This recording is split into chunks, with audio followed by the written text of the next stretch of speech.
este año se cumplen 100 años del primer diagnóstico de brucelosis en Colombia, que fue realizado en 1924. Y para eso les traigo 6 preguntas que me quise responder sobre esta enfermedad. Y la primera es: ¿cuál es el germen y cuál es su importancia en nuestro país? ¿En qué pacientes debemos sospecharla y cómo confirmamos el diagnóstico?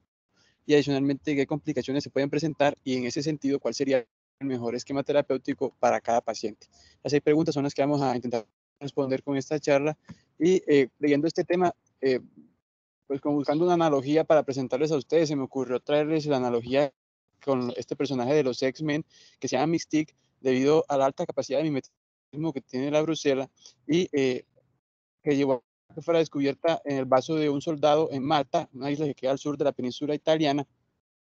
donde el doctor David Bruce, un cirujano y patólogo australiano, la descubrió pues en un soldado que tenía fiebre. Posteriormente, casi 20 años más tarde de su descubrimiento, se nombró Brucela en honor a este médico. Y es un germen que en realidad pues tiene muchas especies, pero que es un cocobacilo gram negativo, y la principal especie que infecta al humano es la Brucella melitensis.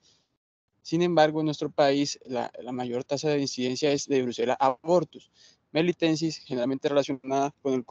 con el contacto con cabras y ovejas. Es un cocobacilo que es intracelular facultativo y que se ha descubierto pues su infección en diferentes especies animales, entre ellas ovejas, roedores, babuinos, zorros, incluso en implantes, colonizando implantes mamarios, e incluso también se ha aislado especies de brucelas en ballenas y delfines. Y es un germen que, como les comentaba, tiene muchas similitudes con las capacidades de mimetismo que tiene Mystique, porque ante la ausencia de endotoxinas y a diferentes factores de virulencia que posee, es capaz de evadir el sistema inmune, de asentarse pues dentro de los macrófagos y los endosomas, evadiendo los lisosomas y previniendo que la respuesta inmune se presente y así poder hacer su fechoría dentro del organismo. Aquí tenemos un esquema que nos proponen sobre cómo la brucela al entrar al macrófago evade toda la respuesta inflamatoria, principalmente celular, que sería la que eliminaría el germen, y logra volverse una infección crónica a pesar de la ausencia propiamente de endotoxinas. Y es relevante que es una zoonosis que está presente con una distribución mundial, pero principalmente en países en vía de desarrollo, puesto que se asocia principalmente con los ganados, sea porcino, vacuno o caprino, y principalmente con el consumo de productos lácteos no pasteurizados, donde se sabe que incluso en el queso puede sobrevivir y ser infecciosa hasta 90 días después de preparado el queso. Luego de eso, los quesos madurados se consideran ya libres de la brucela. Sin embargo, debido a esa asociación con, digamos, con la leche no pasteurizada, es que su distribución es principalmente en países en vías de desarrollo. Asimismo, es una infección que es frecuentemente asociada a enfermedad laboral en el laboratorio de microbiología, puesto que en las muestras de laboratorio puede aerosolizarse y ser altamente contagiosa con el personal, y asimismo también es catalogada como un arma de guerra biológica por la OMS. Y esto es importante en nuestro país debido a que somos un país ganadero con un hato vacuno entre las regiones andina y Caribe, que suma casi 15 millones de reses, y con un número no despreciable de cerdos que llega casi a los 4 millones y medio. Debemos tener en cuenta a este patógeno como potencial microorganismo causante de la enfermedad. Aproximadamente 250.000 personas que trabajan de la ganadería en contacto con los animales. Y existen diferentes estrategias que se llevan a cabo en el país y a nivel mundial para disminuir la incidencia de brucelosis, principalmente enfocadas en la vacunación del ganado y el control, como les estaba contando, de la leche no pasteurizada. Sin embargo, cuando tenemos en cuenta la producción de leche de una vaca que se dedica a la producción lechera, puede ser hasta de 27 litros diarios. Y asimismo, una vaca doble propósito, que es aquella que será utilizada para producción de carne y leche, produce 4 litros diarios, que es una cantidad sustancialmente menor, pero que si todo ese hato ganadero que es doble propósito, es el 60% del consumo lácteo del país. Y de ese 60% se calcula que un 9% se consume al detal en diferentes zonas del país, no pasteurizado en forma de lácteos y de quesos y leche cruda, por lo que posiblemente estemos ante una enfermedad que pueda estar subdiagnosticada en nuestro medio, y teniendo en cuenta que la mayoría de tamizajes que se hace en los hatos ganaderos es con antígenos de Brucella abortus. Ese es un cuadro que resume los estudios de seropositividad que se han hecho en trabajadores pues, de mataderos y fincas ganaderas en la primera década de los años 2000, donde encontraron que esos encontraban seropositividad para pues, pruebas de serologías del 4 al 9%, sin darnos como una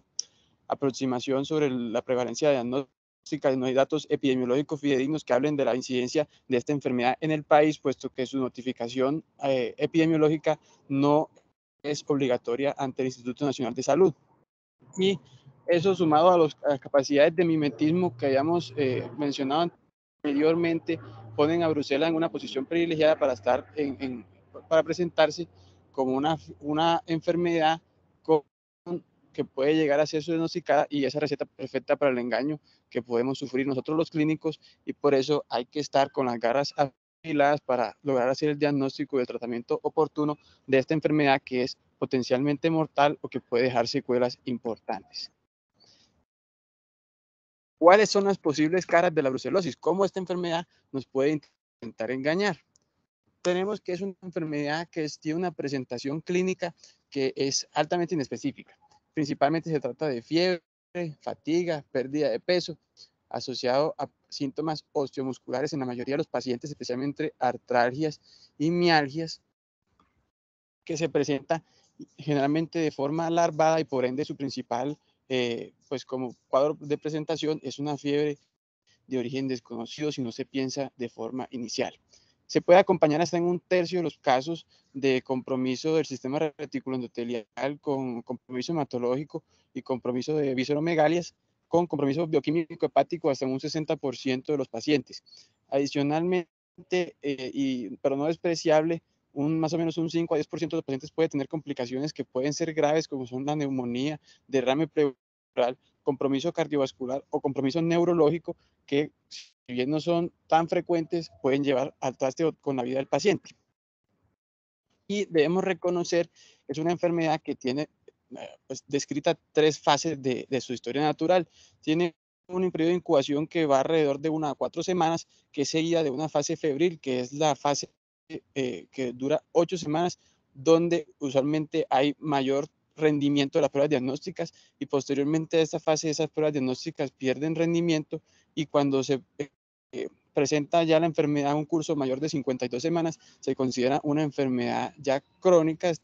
donde hay un mayor riesgo de un compromiso focal y de complicaciones asociadas al daño pues, de órgano específico. Y a pesar de un tratamiento oportuno, las recaídas son frecuentes. Se habla en algunas series de casos y algunas cohortes hasta un 15% de recaída, sin que eso se trate de una resistencia al tratamiento antimicrobiano, sino más bien de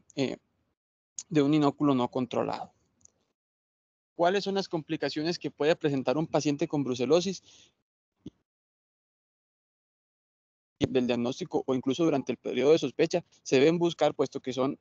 críticamente, pues es crítico que se intervengan a tiempo, especialmente si son complicaciones graves. Las más frecuentes es el compromiso musculoesquelético, predominantemente el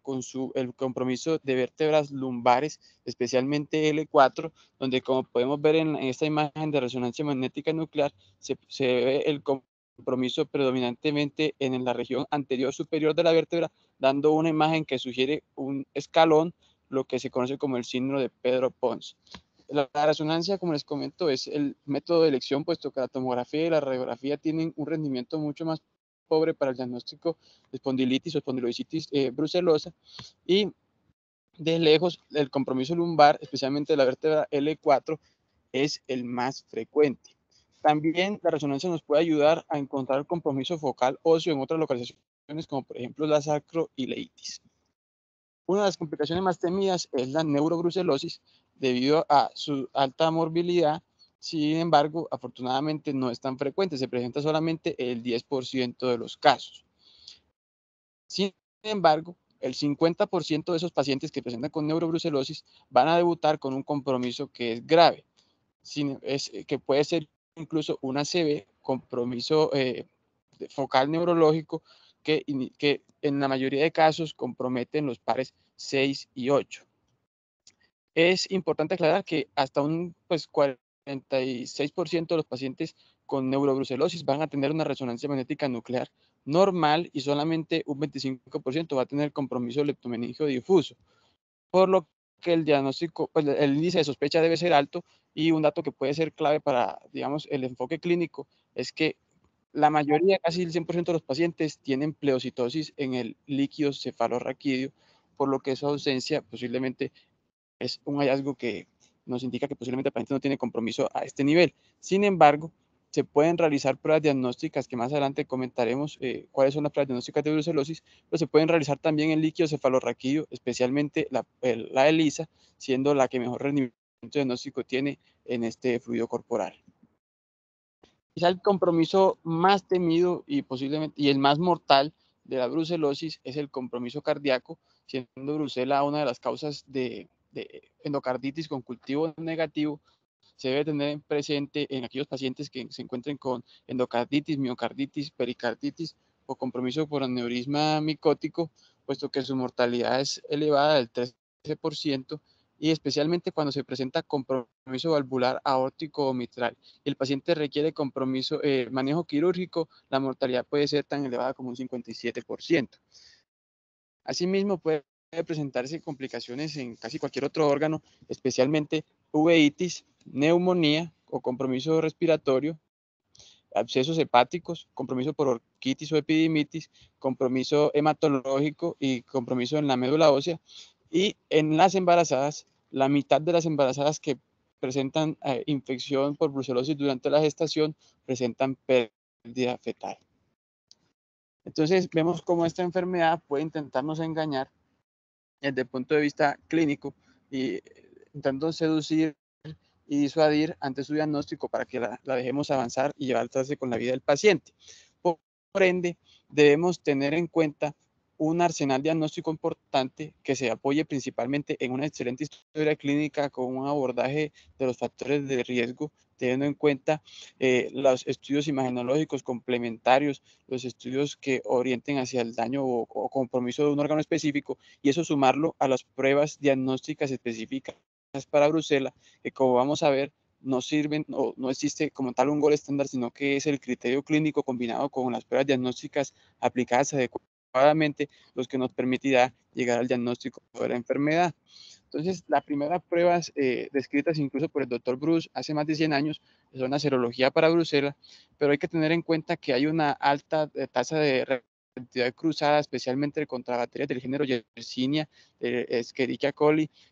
Vibrio cólera y otras enterobacterias que pueden dar reactividad cruzada en las pruebas serológicas, y estas pruebas también tienen una alta variabilidad dependiendo del laboratorio, puesto que la mayoría son métodos manuales o protocolos in-house que cada laboratorio desarrolla para su implementación. Asimismo,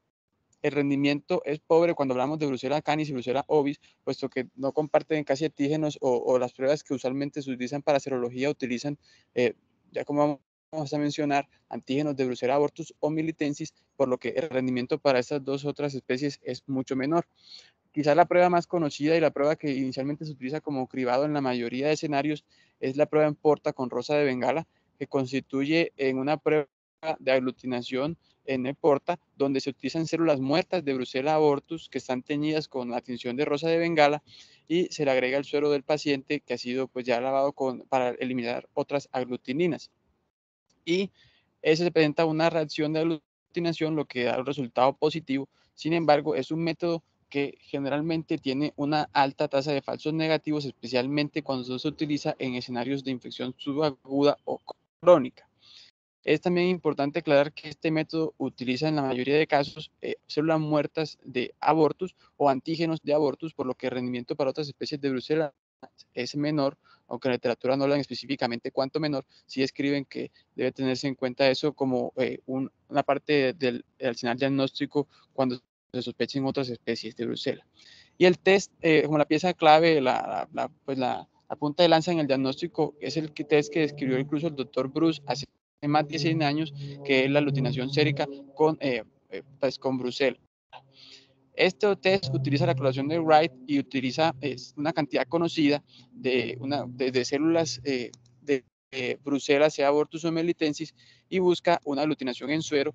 que, si bien está muy estandarizada, es laboriosa porque requiere realizar múltiples diluciones para documentar al menos una dilución mayor de 1 en 160 para dar un resultado como positivo, y lo que busca es aquella dilución que sea la mayor dilución, que alcance al menos un 50% de dilución de la concentración previa conocida de Bruselas. Esa test,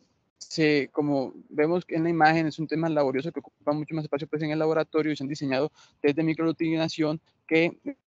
favorecen la optimización de las pruebas y logran realizar mayor cantidad de pruebas al mismo tiempo y optimizar el tiempo de laboratorio con cantidades más pequeñas de muestra y mayor eficiencia en el diagnóstico, con mayor rapidez pues, en su procesamiento.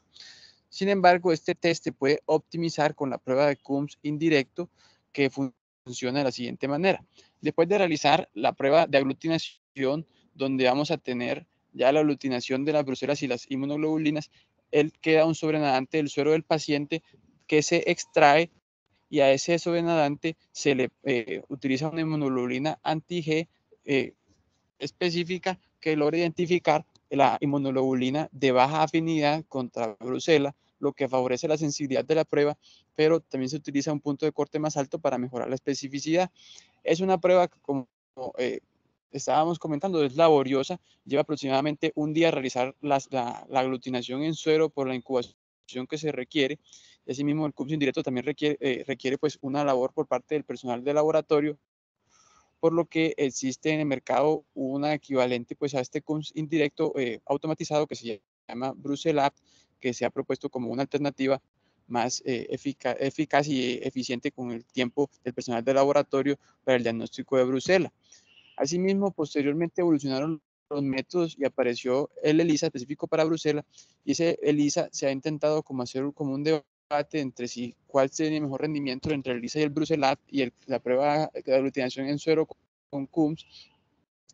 y es un debate que aún está abierto específicamente porque ELISA, si bien permite tener una distinción entre la inmunoglobulina que es específica que estamos evaluando, y eso podría tener un valor importante en las recaídas de la enfermedad, y asimismo es como vimos, el método diagnóstico que tiene mayor eficiencia en el diagnóstico de neurobrucelosis. Es un método que en general es muy laborioso de implementar. Existen pocos ensayos comerciales y la mayoría de ensayos son ensayos in-house que cada laboratorio debe pues, diseñar y estandarizar en su mismo laboratorio. Y es así como tenemos que tener en cuenta siempre en el diagnóstico de Brucella que el estándar de oro es aislar el germen, porque la serología, digamos que puede tener sus dificultades, y siempre debemos propender por aislar el germen, sea en la sangre, en médula ósea o en tejido.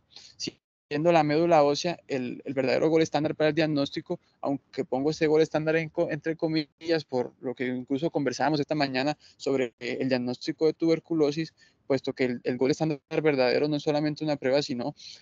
la sumatoria entre diferentes pruebas y el criterio clínico que nos permita llegar al diagnóstico certero del paciente, puesto que, como vemos, el método tradicional de Ruiz y Castañeda lograba un rendimiento muy variable entre el 40 al 90% en la infección aguda, pero siendo tan pobre como el 5% en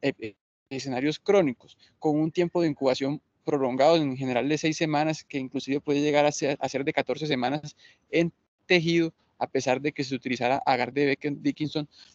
como enriquecedor pues, para el cultivo. Por lo que los métodos automatizados han cobrado gran importancia en los últimos años, puesto que tienen un rendimiento más consistente y en general logran un crecimiento mucho más rápido de la batería, en algunas series reportando una media de tiempo de crecimiento de 60 horas, con la mayoría de resultados positivos obtenidos en la primera semana de incubación. Entonces, si las serologías son dispendiosas y el estándar de oro es imperfecto, ¿de qué más se puede apoyar uno para el diagnóstico de Brucella? Y ahí en las últimas décadas ha aparecido la importancia de la PCR, que, si bien vamos a ver, también tiene sus dificultades, puede ser de utilidad debido a que Primero, logra una identificación muy temprana también de la infección, así como el cultivo. En los primeros 10 días tras la infección puede ya detectarse genoma pues, de la bacteria, tanto en sangre como en otros tejidos, nos logra identificar la especie y nos logra también identificar el compromiso focal en diferentes tejidos con un resultado rápido que incluso puede aparecer en los primeros 30 minutos, dependiendo pues el método utilizado. Y si bien eso suena muy bonito, cuando uno revisa la evidencia detrás de la recomendación de los expertos de utilizar la PCR para el diagnóstico de Brucela, inclusive por encima de la serología, el ELISA, ellos nos muestran que las referencias en general no son estudios de muy alta calidad, son estudios con poca muestra, son estudios pequeños y generalmente cuyo gol estándar queda muy entredicho por lo que les voy a comentar a continuación. Este estudio es un estudio transversal que se realizó en Irán, donde tomaron 100 pacientes con sospecha de Brucela. De esos 100 pacientes tomaron como verdaderos positivos aquellos pacientes que les diera la prueba de aglutinación positiva en suero con unos títulos mayores de 1 en 160 o más. Y esos compararon cómo era la concordancia con la prueba de ELISA en suero o la PCR para Brucela positiva en suero. Es importante pues que ningún paciente de este estudio que tuvo resultado negativo en la prueba de aglutinación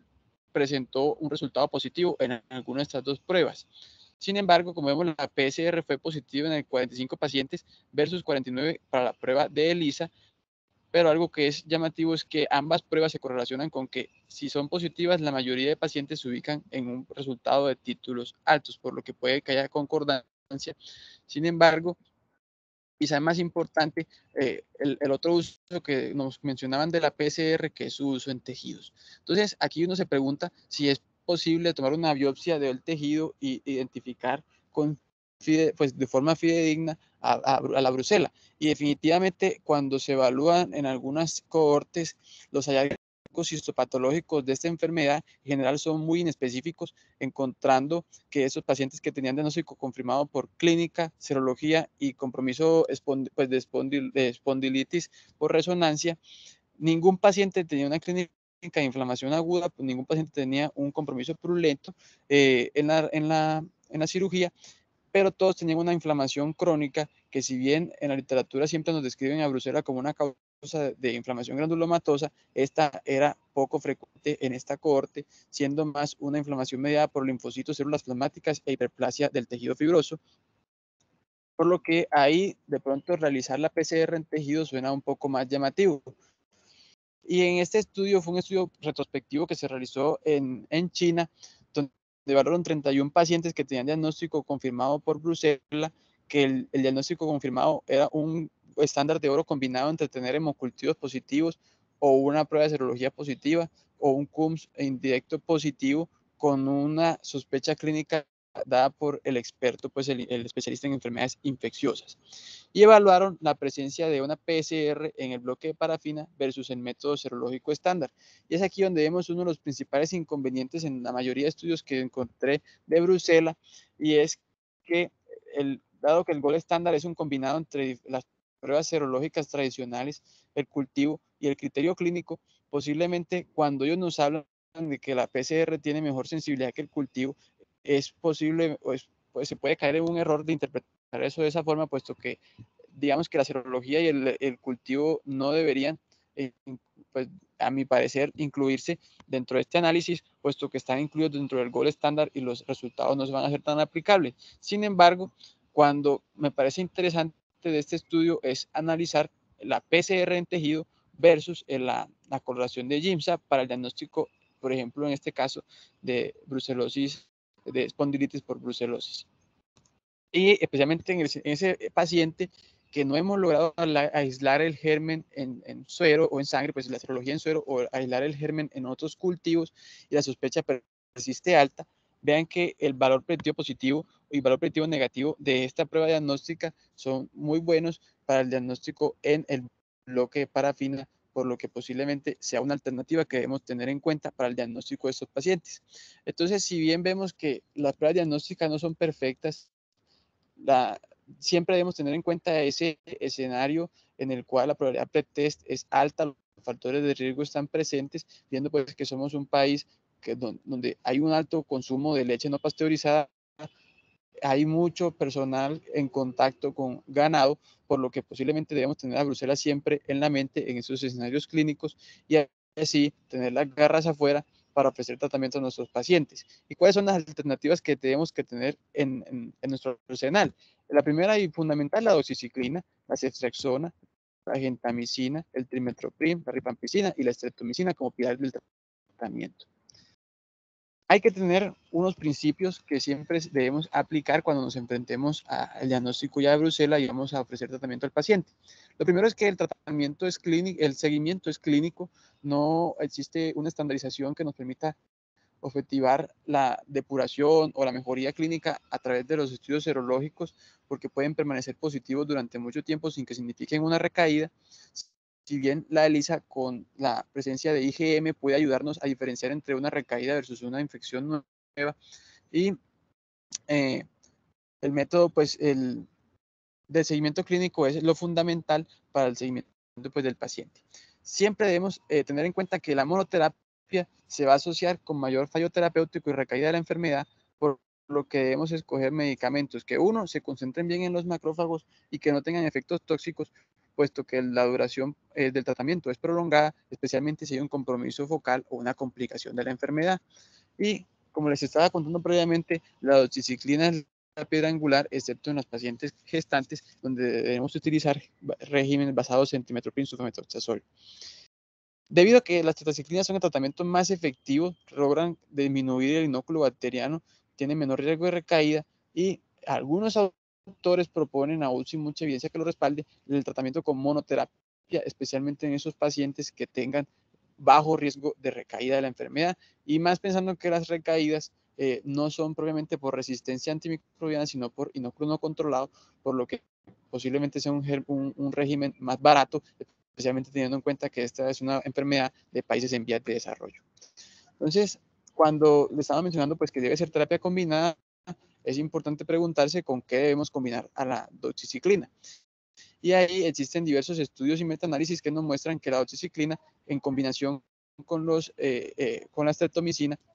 y en general con los aminoglicósidos tienen una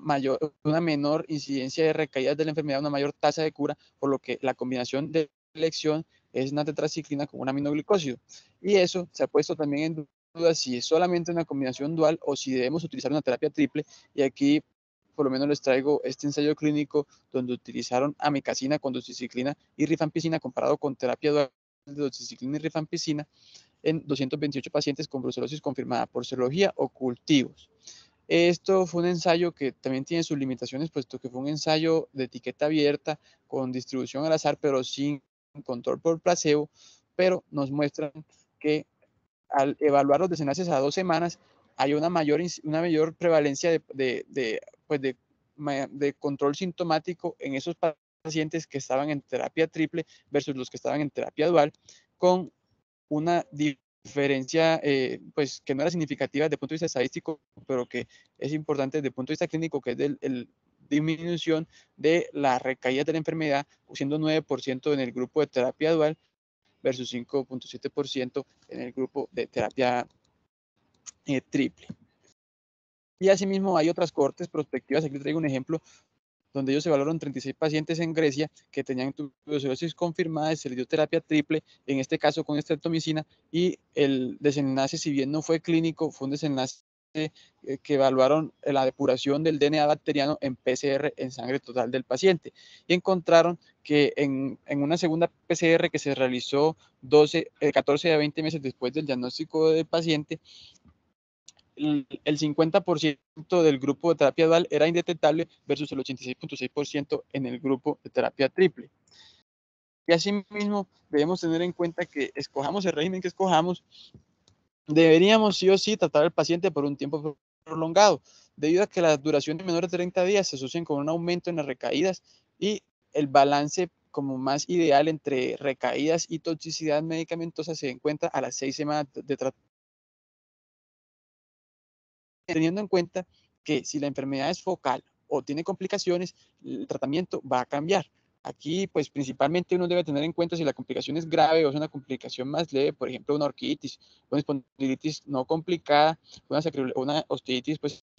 sacra, una artritis periférica puede recibir pacientes el régimen de 8 a 12 semanas de tratamiento versus un paciente con neurobrucelosis o una endocarditis o un absceso esplénico donde el tratamiento puede ser tan prolongado, incluso hasta 52 semanas. Entonces, los esquemas recomendados para tratamiento de la brucelosis humana es principalmente basados, como les comentaba, en doxiciclina. El tratamiento es por 100 miligramos cada 12 horas por 6 semanas, sumados al aminoglicósido, que en nuestro escenario utilizaríamos gentamicina, siendo también amicacina una alternativa, con un ciclo que siendo gentamicina es más corto que el ciclo que se ha estudiado para streptomicina, incluso con algunos estudios mostrando una menor tasa de efectos secundarios y de recaídas en el régimen de gentamicina. Como alternativa tenemos el tratamiento con rifampicina, que daría la ventaja que sería un tratamiento exclusivamente oral y sin dejar de lado que se puede combinar el tratamiento con doxiciclina con un aminoglicósido más la rifampicina en casos individualizados donde se considere que el riesgo de recaída es alto. Pero siempre tener en cuenta que en caso de neurobrucelosis o endocarditis, el tratamiento se le debe sumar la presencia de ceftriaxona al menos por 4 semanas a una dosis de 2 gramos intravenosos cada 12 horas para asegurar la cura y prevenir la recaída en ese paciente. Y el tratamiento oral de doxiciclina y rifampicina no sería por 6 semanas, sino que podría ser de 4 a 5 meses de tratamiento, inclusive siendo mayor dependiendo de la evolución del paciente, como estábamos comentando previamente. Y aquí unos pequeños mensajes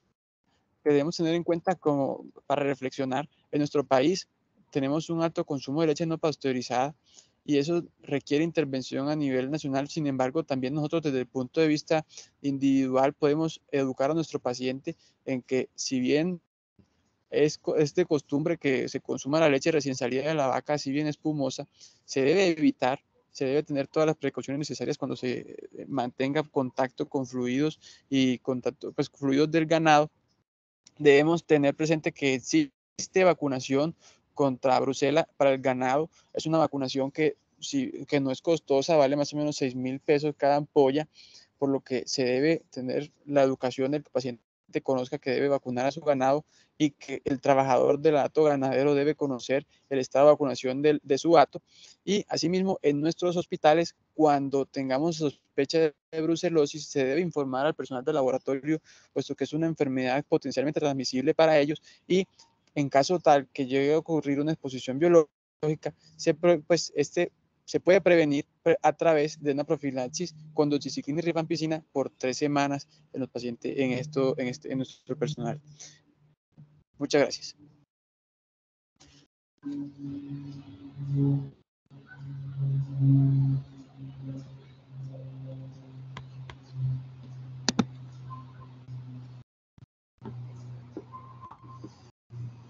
José, muy bien. Pues yo creo que... Ah, no, hágale, doctor Pablo, y usted primero.